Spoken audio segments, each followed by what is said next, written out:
Study Basers!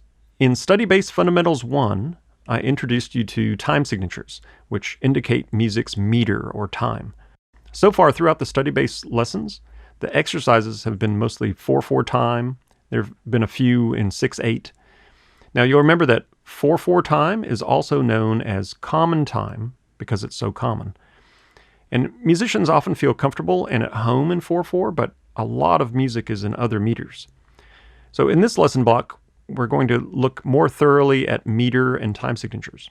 And while the concepts of meter and time signatures are very simple, there's a lot of nuance to learn and understand.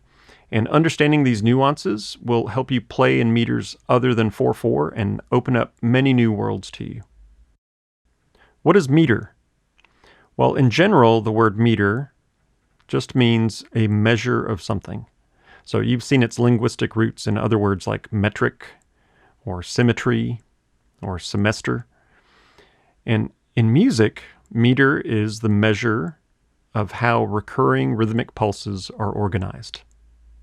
What is a time signature? Well, we discussed time signatures before, but let's review them. And if this review is too basic for you, just skip ahead about a minute for the new stuff. A time signature is a marking in written musical notation. It's written on the staff to the right of the clef and key signature. The time signature tells musicians the meter or musical pulse of the written music.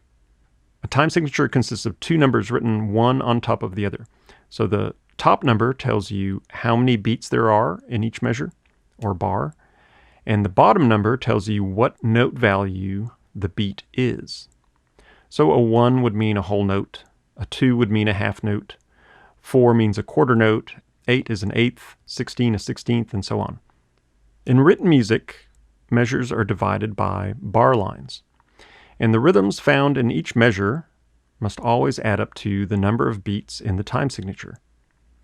For instance, 4/4 means each measure must add up to 4 quarter notes, and the rhythms can be anything as long as they add up to 4 quarter notes. So it could be 2 half notes, and half notes last 2 beats each, or it could be 8 eighth notes, or it could be a half note and 4 eighth notes.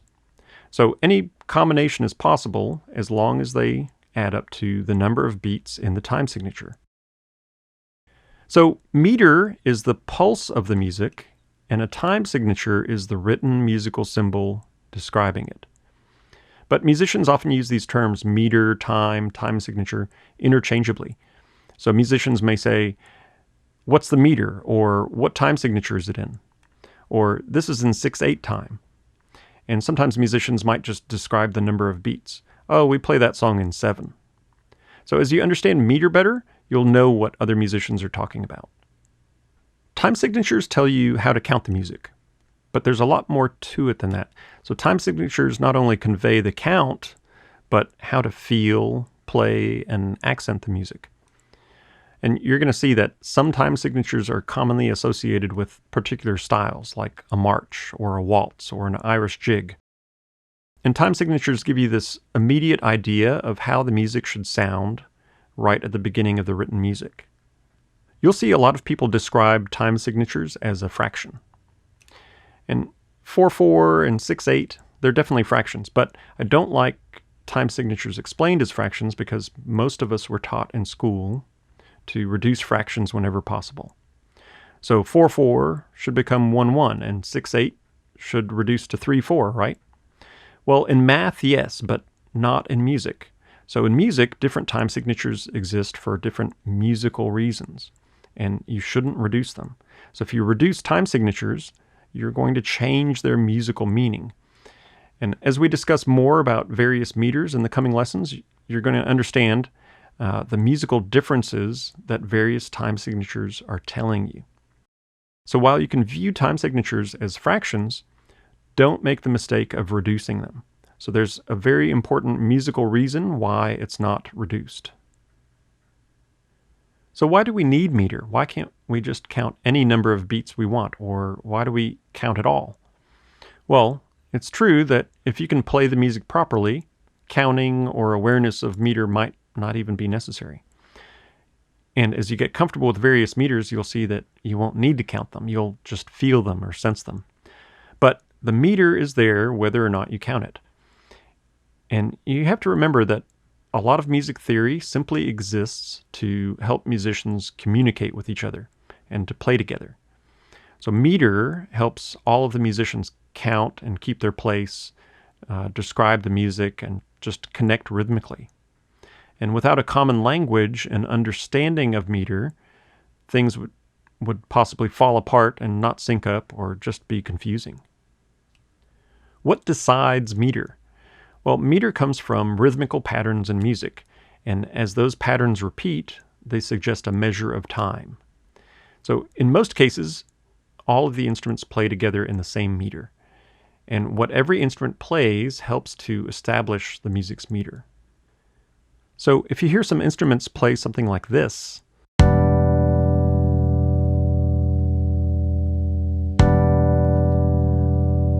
there's not enough musical information to know for sure what the count is. So are there 3 pulses? Are there 4, 5, or 6?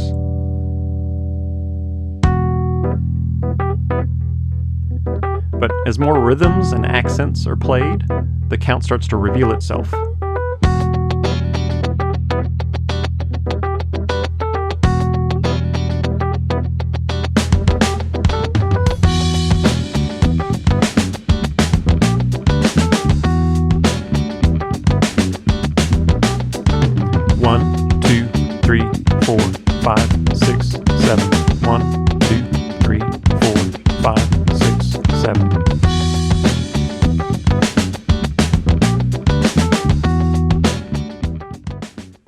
So it's the music that decides the meter. Remember, music always makes the theory. But then, who decides what to call the meter? Who decides the written time signature? It's the composer or person transcribing, writing down the music that makes the decision. And their decision is based on a number of factors. So often the choice of time signature is obvious. A meter like 4/4 time has been heard so many times that one instantly knows what to call it. And most styles of music have their own traditional time signatures too. So you know what to expect. But many factors affect the choice of time signature. So first, how the music is organized will suggest time signature. So things like the tempo, the harmonic rhythm, which means the rhythm of the chord changes, rhythmic groupings, melodic phrasing, all of those have an influence on the time signature. And remember, one has to consider all of the instruments, not just one by itself. So here's an example of harmonic rhythm creating the meter. So at first you can't tell what the meter is.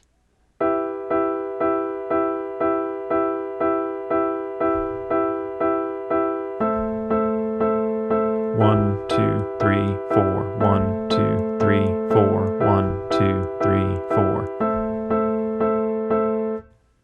Musical accents are another major factor in selecting the time signature. So you probably first think of musical accents as playing something louder.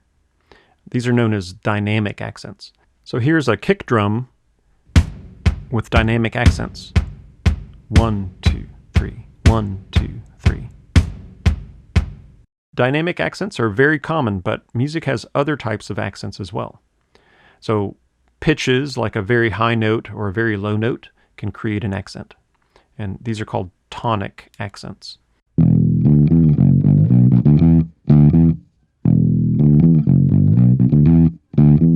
One, 2, 3, 4, 5, 6, 7. 1, 2, 3, 4, 5, 6, 7.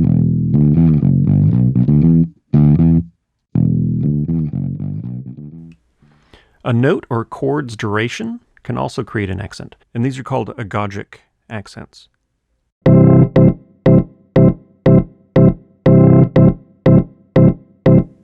One, 2, 3, 4, 5, 6. 1, 2, 3, 4, 5, 6. And then different instruments can create rhythmic patterns. So different drums on a drum set. Again, 1, 2, 3, 1, 2, 3. So sometimes it's just the way an instrument plays the notes or chords, that suggests the meter.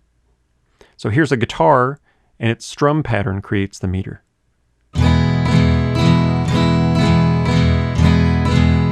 Down, up, up, 1, 2, 3, 1, 2, 3.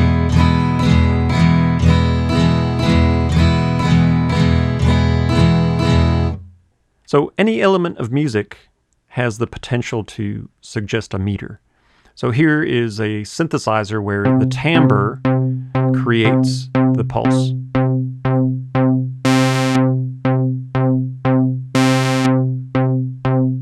1, 2, 3, 4, 5. 1, 2, 3, 4, 5.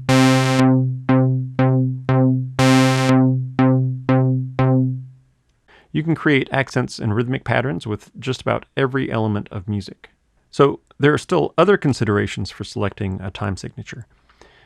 How easy it is to sight read and perform, or how a composer anticipates a performer will play and interpret the written music.